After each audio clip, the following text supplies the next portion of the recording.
많은 영성가들이 알아차림의 방향성이 있다는 걸 얘기를 안 해요. 이게 좀 중요한 부분이거든요. 받아들이는 흐름 속에서 내면을 향한 방향성이 생기는 거예요. 요때 내적 자각을 하는 거죠. 그래서 근원을 향한다는 걸 이제 그때 경험을 하게 되는 거예요. 상은 짓는데 상에 빠지지 않고 근원을 향하는 거예요. 그래서 알아차림이 소통을 경험하는 거예요. 뭘로? 까르마로. 까르마 했을 때 그냥 정확하게 몸, 마음, 말, 이 세 가지를 얘기해요. 지금 무슨 말이냐면 나라고 할 만한 그 어떤 것도 없는 근원의 자리인 대생명력의 자리에서 나라는 개체성을 갖는 거예요. 개체성을 가졌다는 건 뭐냐면은 관계를 맺는다는 거예요.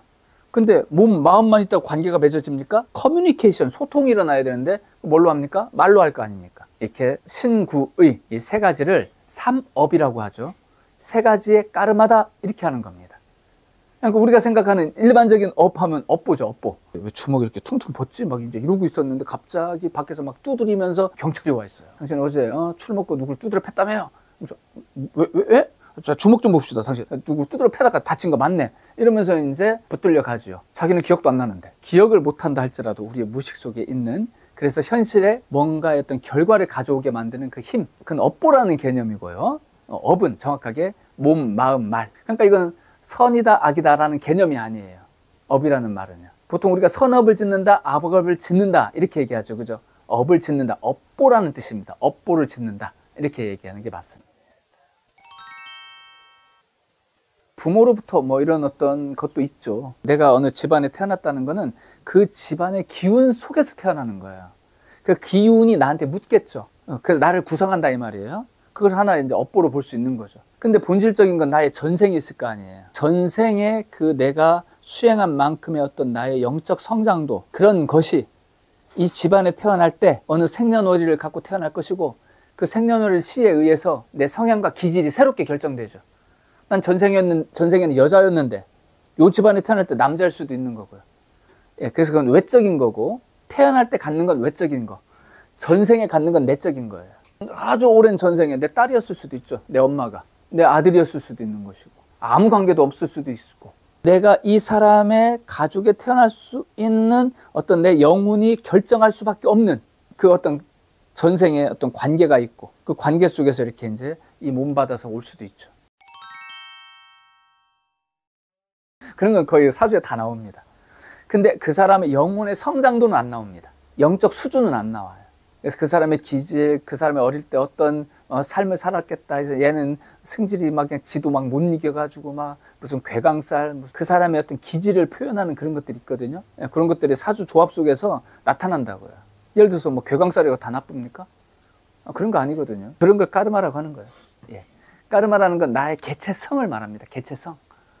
당연히 개체성을 구성하는 게 몸이 있죠. 그죠? 몸의 성향, 몸의 기질, 몸의 품성. 몸, 그냥 그렇게 끝나는 게 아니잖아요. 그죠? 몸이 약할 수도 있고 강할 수도 있고, 그죠?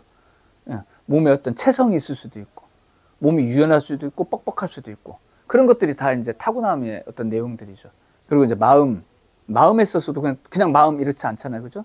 유연한 마음일 수도 있고, 사람 너그러운 마음일 수도 있고, 그런 마음들도 이제 다 사주적으로 타고나는 바가 이제 크죠. 화해, 어떤 승질머리가 급하고 좀 화통하고, 뭐 이런 어떤 기질이 전생에 이 사람이 원래 화통해서 화통한 게 아니거든요. 전생을 통해서는 대부분의 어떤 흐름이라는 거는 인간관계, 연결관계, 그리고 이제 영적 성장도, 그거는 이제 바로 이제 전생에서 이제 결정된다고 봐야 돼요. 근데 이 사람이 갖는 기질 등등등은 다 이 생에서 받는 거예요. 새로. 딱 리셋되고 새로 받는 겁니다. 근데 그걸 받을 만한 이유를 자기가 선택하는 거죠. 이 영혼이. 소통은 내게서 일어나는 이 까르마를 받아들이는 거예요. 그럼 받아들이면 어떤 일이 생기느냐? 바로 나의 근원과 이 까르마가 소통돼 버리죠. 연결성을 경험하는 거예요.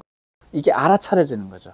즉 까르마에만 맞춰버리게 되면 알아차림은 밖을 향합니다. 많은 영성가들이 이걸 얘기를 안 해요. 알아차림의 방향성이 있다는 걸 얘기를 안 해요. 이게 좀 중요한 부분이거든요. 알아차림에는 방향성이 있어요. 까르마는 근원으로부터 드러나서 대상을 향한단 말이에요. 계속 관계를 향한단 말이에요. 이 관계라는 것도 자기의 내면에 깃들어 있는 까르마의 어떤 그 흐름에 비추어진 상을 쫓는 것으로. 그래서 까르마는 무언가를 향하는데 쫓듯이 향합니다. 쫓듯이. 거기에 알아차림이 생각, 감정과 결합돼서 생각, 감정과 혼연일체돼서 알아차리는 거예요. 뭘 하나를 알아차리더라도 어떤 감정으로 알아차리고 어떤 생각과 사고의 틀 속에서 알아차리는 거죠. 순수하게 있는 그대로 알아차리는 게 아니라 색안경을 끼고 알아차린다 이 말이에요. 그래서 알아차리면 상을 쫓게 돼 있는 거예요. 가만히 놔두면 그냥. 근데 이걸 받아들이는 어떻게 되느냐. 알아차림의 방향이 근원을 향한다라는 걸로 재설정돼요. 방향이 바뀐단 말이에요. 받아들임을 통해서만 바뀌어요, 이거는요. 밖을 향해 쫙 내뻗었던 알아차림의 마음이 받아들임을 통해 슉 하고 내면을 향하는 거예요. 이건 내려놓음을 통해서도 안 돼요. 쫙 하고 치솟아 올라오는 이 마음을 내려놓으래. 그러니까 이렇게 내려놨어. 여전히 밖을 향하죠. 또 내려놔. 내려놔도 밖을 향하는 거예요. 내려놓고 내려놔가지고 마음이 아주 약해. 약해도 밖을 향한다고요. 이 알아차림이. 그러다가 딱 마음이 멈춰버려. 그럼 알아차림이 어떻게 방향이 없어져 버리죠. 이때는. 밖을 향함이라는 알아차림이 탁 멈춰버려요. 그때 자각을 경험해요. 알아차림이 알아차림 스스로를 경험하는 겁니다. 여기에 생각, 감정도 안 움직이겠죠. 그죠? 생각, 감정도 움직임이 없이 그냥 순수한 알아차림의 상태가 되는 거예요. 이것을 일반적으로 공성, 텅 비어있음 이렇게 표현합니다.